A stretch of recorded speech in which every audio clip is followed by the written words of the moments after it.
बग्गा साहब भी कार्यक्रम में हो रहे हैं शामिल। बग्गा साहब, स्वागत है आपका। आपका भी स्वागत है। और अगर आपकी तरफ से हिंदुस्तान में टेस्ला का भी स्वागत है तो वो भी बताइए। टेस्ला हिंदुस्तान में आ रहा है, इसका हम पर क्या असर पड़ेगा?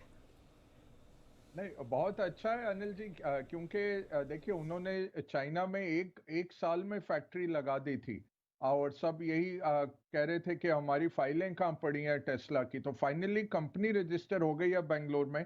कल चीफ मिनिस्टर बेंगलोर के उन्होंने भी ट्वीट करके उनको आमंत्रित किया। तो भारत एक बेस बन सकता है टेस्ला का, निजी खपत के लिए भी और एक्सपोर्ट्स के लिए भी। और यहाँ पे फिर आप देखिए, काफी कंपनियां अब लिथियम आयन की बैटरियों की बात कर रही हैं।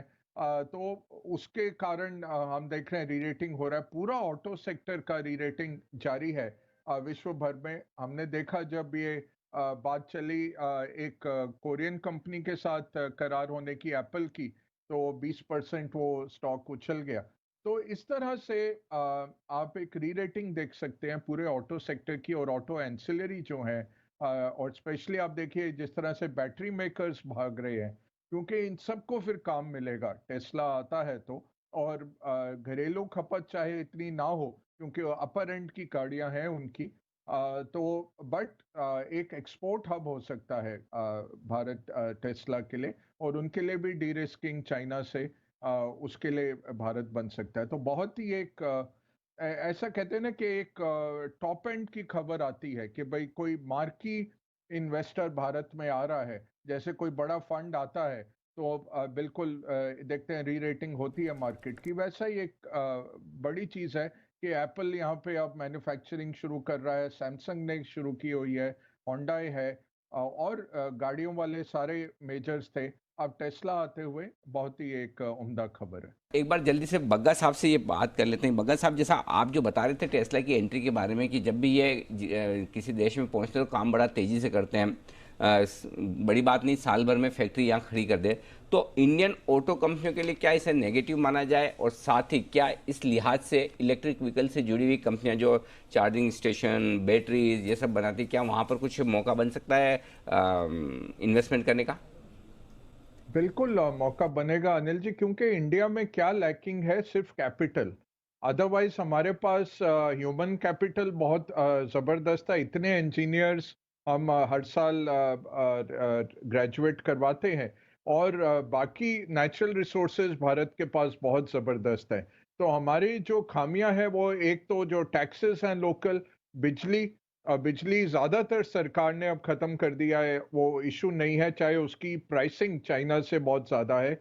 बैंक लोन का रेट हाई होता है। और पोर्ट्स की कैपेसिटी, अब आप देखिए भारत फोर्ज, महिंद्रा, ये सब कहते हैं कि हमें इतने हफ्ते लग जाते हैं हमारे पोर्ट से सामान निकालने में, जहां चाइना 2 दिन में वही टर्न अराउंड कर देता है। तो पोर्ट्स भी अब अडानी जैसी कंपनियां बहुत तेजी के साथ उसमें प्रगति कर रही हैं।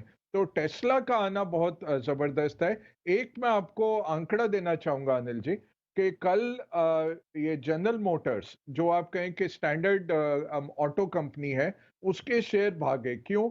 उसने बहुत बड़ा एक ऐलान किया ईवी में एंटर करने का, इलेक्ट्रिक व्हीकल्स में एंटर करने का। दूसरा एक आप आंकड़ा लीजिए कि जो $800 का टेस्ला का जो रिपोर्ट्स आ रही हैं, वो क्या कह रहे हैं कि आज के दिन में 5 लाख गाड़ियां टेस्ला बनाता है। 2030 में वो 50 लाख, तो 5 लाख से 50 लाख उसकी गाड़ियां बनेंगी। और 2030 की वो उसकी वैल्यूएशन पे आज के दिन में $800 का वो वैल्यूएशन दे रहे हैं उसको। तो इस तरह का ग्रोथ हो सकता है भारतीय ऑटो मार्केट में भी। तो मैं इसको बहुत पॉजिटिव लूंगा।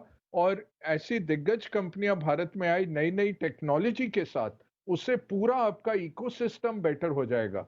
ये जैसे लिथियम आयन की बात की मैंने, तो जो हम जहाँ पे वो बैटरियों को हम तोड़ के फिर से रिसाइकिल करते थे, वहां पे हम उसका उत्पादन शुरू कर देंगे। तो ये काफी पॉजिटिव रहेगा। ओवरऑल ऑटो सेक्टर पे बाय है। आप टू व्हीलर्स का देखिए, इन्वेंट्री 20 दिन का रह गया है, जहाँ पे 4-4-5 महीने का इन्वेंट्री रहता था। गाड़ियों का इन्वेंट्री 1 महीने का भी नहीं है। उल्टा जो फास्ट मूविंग गाड़ियाँ हैं लोअर एंड पे या एसयूवी में मिडल एंड पे, उनका 8-8 महीने का बुकिंग पीरियड हो रहा है अनिल जी। तो ऑटो बहुत ही हमें एक दमदार लग रहा है सेक्टर, और टेक ऑफ मोड में है। स्टॉक प्राइसेस भी भागे हैं, यहाँ से और भागने की उम्मीद है।